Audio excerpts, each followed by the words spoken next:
Movie के start में हम ऑलमोस्ट 10 साल की छोटी सी प्यारी सी बच्ची को देखते हैं। इस बच्ची का नाम सोफी था, जो कि एक अजाइलम में रहती थी क्योंकि उसके पेरेंट्स की डेथ हो गई थी। सोफी को नींद ना आने की बीमारी थी, इसीलिए वो पूरी रात जागकर गुजारती थी और अजाइलम में फिरती रहती थी क्योंकि उसे पूरी रात ही नींद नहीं आती थी। और हर बच्चे की तरह उसका भी एक डर था कि एक बाबा जी हैं जो रात के अंधेरे में आते हैं और बच्चों को उठा कर ले जाते हैं और फिर वो इन बच्चों को मार कर खा लेते हैं। एक रात जब सब सो रहे होते हैं तब विंडो के पास से उसे बिल्ली की आवाज सुनाई देती है। अब क्योंकि उसे नींद नहीं आ रही थी, इसीलिए उसे देखने के लिए बाहर जाती है। वो जब बालकनी में होती है तो देखती है कि कुछ बिल्लियों ने डस्टबिन को गिरा दिया है। फिर सडन वो देखती है कि बिल्डिंग के पीछे से एक जायंट कहा डस्टबिन को उठाकर उसकी जगह पर रख देता है। इसके बाद बिल्डिंग के पीछे से एक काफी बड़ा जायंट बाहर आता है। सोफी उस जायंट को देख चुकी थी और वो भी सोफी को देख चुका था। उसे देखकर वो डर जाती है और जल्दी से अपने बिस्तर पर चली जाती है, लेकिन वो जायंट विंडो से हाथ अंदर डालकर सोफी को उठा लेता है और उसे अपने साथ ले जाता है। हम देखते हैं कि ये जायंट इंसानों के सामने नहीं आता था और जब उसके रास्ते में कोई इंसान आता था तो वो किसी न किसी तरह खुद को छुपा लेता था और फिर सबकी नजरों से बचते हुए वहाँ से निकल जाता है। फिर वो सोफी को भी अपने साथ लेकर एक दूसरी दुनिया में आ जाता है और ये दुनिया थी जायंट्स की दुनिया, यानी यहाँ पर सिर्फ जायंट्स रहते थे। सोफी देखती है कि ये तो एक काफी बड़ा घर है और वहाँ की हर एक चीज जायंट्स की तरह ही बड़ी थी। सोफी वहाँ से भागने की कोशिश करती है, जिस पर वो जायंट कहता है कि यहाँ से भागने का कोई भी रास्ता नहीं है, इसीलिए तुम यहाँ से कहीं भी नहीं जा सकती। ये सुनकर वो डर जाती है। वो नोटिस करती है कि ये एक बूढ़ा जायंट है। वो जायंट सोफी को एक पैन पर रख देता है और बोलता है कि मुझे बहुत भूख लग रही है, मुझे इतनी भूख लग रही है कि मुझसे वो कंट्रोल ही नहीं हो रही है। सोफी समझ रही थी कि ये जायंट मुझे ही खाने वाला है। वो वहाँ पर और भी जायंट्स की हंसने की आवाजों को नोटिस करती है, इसीलिए वो उस बूढ़े जायंट से पूछती है कि क्या यहाँ पर और भी जायंट्स हैं, जिस पर वो बूढ़ा जायंट कहता है कि जी हाँ, यहाँ पर और भी जायंट्स हैं और वो सारे जायंट्स कैनिबल हैं, यानी वो इंसानों को कच्चा ही खा लेते हैं क्योंकि उन्हें किसी भी इंसान पर तरस नहीं आता और जो भी उनके हाथ लग जाता है वो उस इंसान को निगल जाते हैं। ये सुनकर सोफी और ज्यादा डर जाती है, इसीलिए वो बूढ़े जायंट से पूछती है तो क्या आप भी मुझे खा लेंगे, जिस पर वो बूढ़ा जायंट कहता है कि नहीं, मैं इंसानों को नहीं खाता क्योंकि मैं एक वेजिटेरियन जायंट हूँ, ना कि कैनिबल। और ये बूढ़ा जायंट सिर्फ एक वेजिटेबल ही खाता है जो टेस्ट में बिल्कुल भी अच्छी नहीं थी, लेकिन इसके बावजूद भी वो इंसानों को खाना नहीं चाहता और इससे ये बात जाहिर होती है कि वो एक अच्छा और रहमदिल जायंट है। वो उस बूढ़े जायंट से पूछती है कि अगर आप इंसानों को नहीं खाते तो फिर आप मुझे यहाँ पर क्यों लेकर आए हैं, जिस पर वो बूढ़ा जायंट कहता है क्योंकि तुमने मुझे देख जो लिया था और तुम मेरे बारे में वहाँ पर किसी को बता देती जिससे मेरी जान खतरे में पड़ सकती थी, जिससे इंसानों को हमारा पता चल जाता और वो यहाँ पर आ जाते और बाकी जायंट्स को भी मार डालते और यही वजह है कि मुझे तुम्हें यहाँ पर लाना पड़ा और अब तुम अपनी सारी जिंदगी यहाँ पर मेरे साथ ही गुजारोगी। जिस पर सोफी कहती है कि नहीं, मैं तो यहाँ से भाग जाऊंगी, जिस पर वो बूढ़ा जायंट कहता है कि नहीं, तुम यहाँ से निकलने की गलती भी मत करना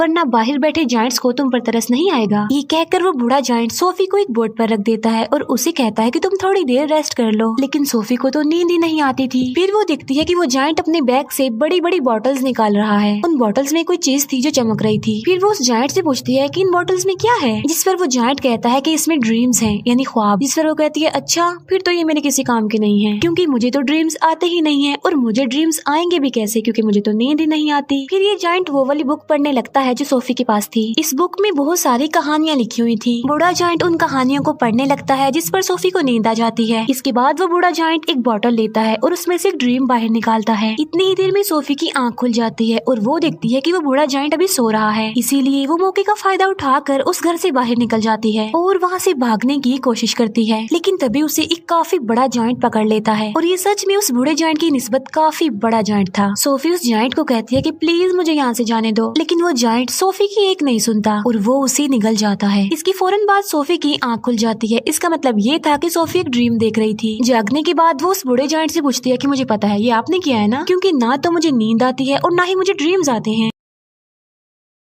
लेकिन आपने ये जो मुझे ड्रीम दिखाया है ये तो बहुत डरावना था। जिस पर वो जायंट कहता है कि मुझे ऐसा करना पड़ा और मैंने ऐसा इसीलिए किया है ताकि मैं तुम्हें ये बता सकूं कि बाहर तुम्हारे लिए कितना खतरा है, इसी वजह से तुम्हारे लिए बेटर होगा कि तुम यहीं पर ही रहो। बूढ़ा जायंट सोफी को समझाता है कि यहाँ पर जो जायंट्स है ना वो मुझसे साइज में काफी बड़े हैं और मैं तो उन जायंट्स के सामने कुछ भी नहीं हूँ क्योंकि मैं छोटा सा जायंट हूँ और बूढ़ा भी हूँ। अभी वो लोग बातें कर ही रही थी कि तभी वहाँ पर एक काफी बड़ा जायंट अंदर आ जाता है और वाकई ही ये उस बूढ़े जायंट की निस्बत काफी काफी बड़ा था। वो जायंट आते ही बूढ़े जायंट से पूछता है कि बताओ तुम किससे बात कर रहे थे बोने। अब यहाँ पर सारे जायंट्स बूढ़े जायंट को बोना कहते थे क्योंकि वो साइज में सबसे ही छोटा था। बूढ़ा जायंट जवाब देता है कि नहीं तो मैं तो किसी से बात नहीं कर रहा था। इसी दौरान सोफी भी कहीं पर छुप जाती है। इस बड़े जायंट के हाथ पर चोट लगी थी, इसीलिए वो पट्टी करवाने के लिए बूढ़े जायंट के पास आया था। अब क्योंकि वो जायंट कैनिबल था, इसी वजह से उसे उस घर में से इंसान की खुशबू आती है, इसीलिए वो वहाँ पर पड़ी हर एक चीज को देखने लगता है। तभी सोफी उस सब्जी के अंदर चली जाती है जो वो बूढ़ा जायंट खाता था, और जब वो जायंट उस सब्जी को स्मेल करता है तो उसे उसमें से इंसान की खुशबू आती है। आज से पहले इस जायंट ने कभी भी ये सब्जी नहीं खाई थी, लेकिन आज उसे इस वेजिटेबल में से अच्छी खुशबू आ रही थी, इंसान की खुशबू आ रही थी, क्योंकि उसमें सोफी जो थी, इसीलिए वो जायंट उसे खाने लगता है। ये देखकर वो बूढ़ा जायंट कहता है कि रुको, तुम ये नहीं खा सकते, क्या तुम भूल गए हो कि तुम वेजिटेबल्स नहीं खाते। जिस पर वो जायंट कहता है कि हाँ, मैं ये बात कैसे भूल गया कि मैं तो सब्जियां खाता ही नहीं हूँ। इसीलिए वो सब्जी को फेंक देता है और सोफी की जान बच जाती है। इसके बाद वो जायंट वहाँ से चला जाता है। फिर उस बूढ़े जायंट को कहीं पर जाना था और सोफी उससे पूछती है कि आप कहाँ पर जा रहे हैं, जिस पर वो बूढ़ा जायंट कहता है कि मैं किसी जरूरी काम से जा रहा हूँ। वो पूछती है कि कौन सा जरूरी काम, लेकिन वो उसे कुछ भी नहीं बताता। फिर वो सोफी के काफी फोर्स करने पर उसे बता ही देता है कि मैं ड्रीम्स को पकड़ने जा रहा हूँ। फिर सोफी उसे काफी कहती है कि मुझे भी अपने साथ लेकर जाइए, लेकिन वो उसे अपने साथ नहीं ले जाना चाहता था, क्योंकि बाहर जो जायंट्स सो रहे थे, अगर वो जाग गए, उन्होंने सोफी को देख लिया तो बहुत बुरा होगा। इसी वजह से वो किसी भी किस्म का रिस्क नहीं लेना चाहता था, लेकिन सोफी उसे काफी इंसिस्ट करती है, इसीलिए वो उसे अपने साथ ले जाने के लिए एग्री हो जाता है। जब वो बाहर आते हैं तो देखते हैं कि वो सारे जायंट्स गहरी नींद सो रहे हैं, इसीलिए ये दोनों उनके बीच से ही गुजरना चाहते थे, लेकिन इतनी ही देर में उन सारे जायंट्स की आंख खुल जाती है और वो बूढ़े जायंट को परेशान करने लग जाते हैं कि बोने तुम कहाँ पर जा रहे हो, जिस पर वो कहता है कि मैं तो अपने काम पर जा रहा हूँ। जिस पर वो जायंट्स कहते हैं कि हम नहीं चाहते कि तुम यहाँ से निकल कर बाहर जाओ, इंसानों की दुनिया में जाओ, क्योंकि अगर इंसानों को हमारे बारे में पता चल गया तो हमारी जान खतरे में पड़ जाएगी। वो सारे जायंट्स बूढ़े जायंट को बहुत ज्यादा तंग करते हैं और तभी मौके का फायदा उठाकर सोफी एक गाड़ी में छुप जाती है, लेकिन तभी बूढ़ा जायंट आसमान की तरफ इशारा करके कहता है कि वो देखो, सब देखते हैं कि आसमान पर बादल बने हैं और बारिश होने वाली है। असल में उन सारे जायंट्स को पानी से डर लगता था क्योंकि उन्हें वाटर फोबिया था, और तभी वहाँ पर बारिश होने लगती है और वो सारे जायंट्स जाकर छुप जाते हैं। तब मौके का फायदा उठाकर वो दोनों यानी बूढ़ा जायंट और सोफी वहाँ से चले जाते हैं। वो लोग माउंटेन्स पर चढ़ने लगते हैं। चलते चलते वो बादलों से भी काफी आगे निकल जाते हैं। सोफी कहती है कि यहाँ से तो देखने में ये स्टार्स बहुत ही प्यारे लग रहे हैं। बूढ़ा जायंट कहता है कि मैं तो इनका म्यूजिक भी सुन सकता हूँ। वो बताता है कि मैं इवन दुनिया की हर चीज की आवाज ही सुन सकता हूँ। मैं चींटियों की आवाज सुन सकता हूँ, कीड़े मकोड़ों की आवाज सुन सकता हूँ, इवन मैं ट्रीज की कहानियाँ भी सुन सकता हूँ। मेरे कान इतनी तेज हैं कि दुनिया की हर आवाज को ही सुन सकते हैं। ये सुनकर सोफी कहती है कि मुझे तो यकीन नहीं आ रहा आपकी बातों पर। बूढ़ा जायंट कहता है कि यही सच है बेटा, तुम्हें मानना होगा। इसके बाद वो लोग एक लेक के पास पहुँच जाते हैं, जिसके पास एक काफी बड़ा और खूबसूरत ट्री था। बूढ़ा जायंट पानी में कूद जाता है और उनके साथ सोफी भी कूद जाती है। दोनों फिर लेक के दूसरे किनारे पर पहुँच जाते हैं और ये होती है ड्रीम्स की दुनिया, क्योंकि ड्रीम्स उस ट्री से यहाँ पर कतरों की तरह गिरते हैं और बूढ़ा जायंट इन्हें पकड़ने के लिए ही यहाँ पर आता है। फिर वो दोनों मिलकर बहुत सारे ड्रीम्स पकड़ लेते हैं। इन ख्वाबों में अच्छे और बुरे दोनों ड्रीम्स ही थे। इन ड्रीम्स को पकड़कर फिर ये लोग वापस जाने लगते हैं। ये दोनों अब एक दूसरे के काफी अच्छे फ्रेंड बन गए थे और एक दूसरे के साथ काफी खुश थे। बूढ़ा जायंट उसे अपनी दुख भरी कहानी भी सुनाता है कि यहाँ पर सारे जायंट्स मुझे बोना कहते हैं, लेकिन फिर वो एक बात सोचकर खुश हो जाता है कि मुझे यहाँ पर कोई ऐसा भी मिला था जो मुझे बिग फ्रेंडली जायंट कहता था।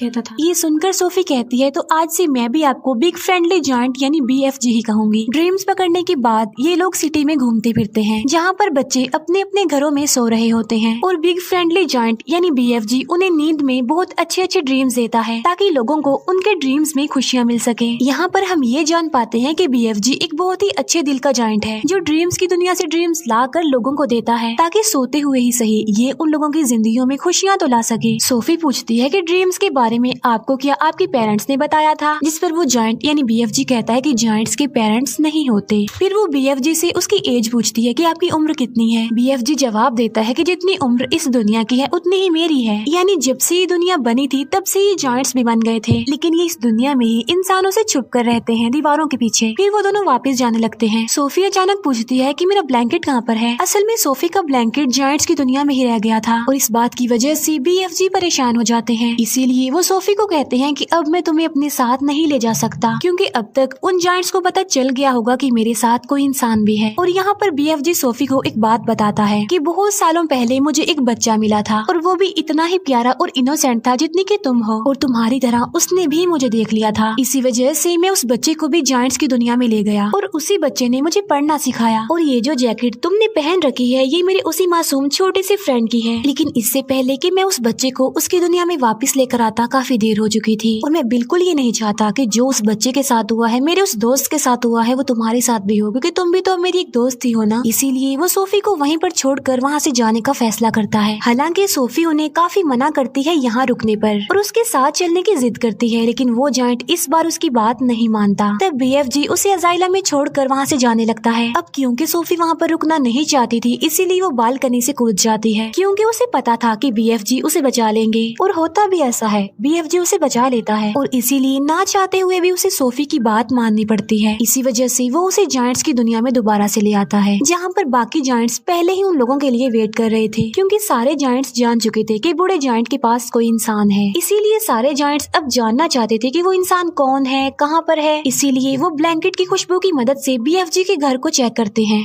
और सारे सामान की तोड़ फोड़ कर देते हैं, लेकिन BFG उस ब्लैंकेट को जला देता है जिसमें सोफी की खुशबू थी। फिर वो उन सारे जायंट्स को अपने घर से जाने के लिए बोलता है। सोफी वहाँ दीवार पर लगी एक पिक्चर को देखती है जो कि प्रिंसेस की पिक्चर थी। उस पिक्चर को देखकर सोफी को एक आइडिया आता है और वो BFG को कहती है कि आप प्रिंसेस के लिए एक ड्रीम बनाएं और उस ड्रीम में आप ये बताना कि जायंट्स की एक दुनिया पाई जाती है इसी दुनिया में, और वो सारे जायंट्स इतने खतरनाक हैं कि बच्चों को मारकर खा लेते हैं, और इसी ड्रीम में आप हम दोनों को भी शामिल कर लेना ताकि जब हम प्रिंसेस के सामने जाएं तो वो हमें पहचान ले। ये सुनकर BFG ऐसा ही करता है और वो जायंट्स की दुनिया में रहने वाले सारे जायंट्स का एक ड्रीम बनाता है और वो उस ड्रीम में खुद को और सोफी को भी डाल देता है और साथ साथ वो सिटी की बहुत सारे मिसिंग बच्चों को भी डाल देता है। फिर वो उस ड्रीम को लेकर प्रिंसेस के घर के पास चले जाते हैं और ये प्रिंसेस की नींद में वो ड्रीम डाल देते हैं और प्रिंसेस वो सब कुछ देख लेती है जो ये प्रिंसेस को दिखाना चाहते थे। प्रिंसेस की जब आँख खुलती है तो वो बहुत ज्यादा डरी हुई होती है, क्योंकि ये एक डरावना ड्रीम था, क्योंकि जायंट्स बच्चों को खा रहे थे। प्रिंसेस इस ड्रीम के बारे में अपने केयर टेकर को भी बताती है, जिस पर वो केयर टेकर कहती है कि आप फिक्र मत कीजिए, ये आपका सिर्फ एक डरावना ड्रीम था। लेकिन जब वो न्यूज़पेपर पढ़ती है तो कहती है कि ये तो बहुत अजीब बात हो गई, क्योंकि कल रात बहुत सारे बच्चे मिसिंग हो गए थे अपने अपने घरों से और ये सेम वैसा ही हुआ है जैसा आपने ड्रीम देखा है।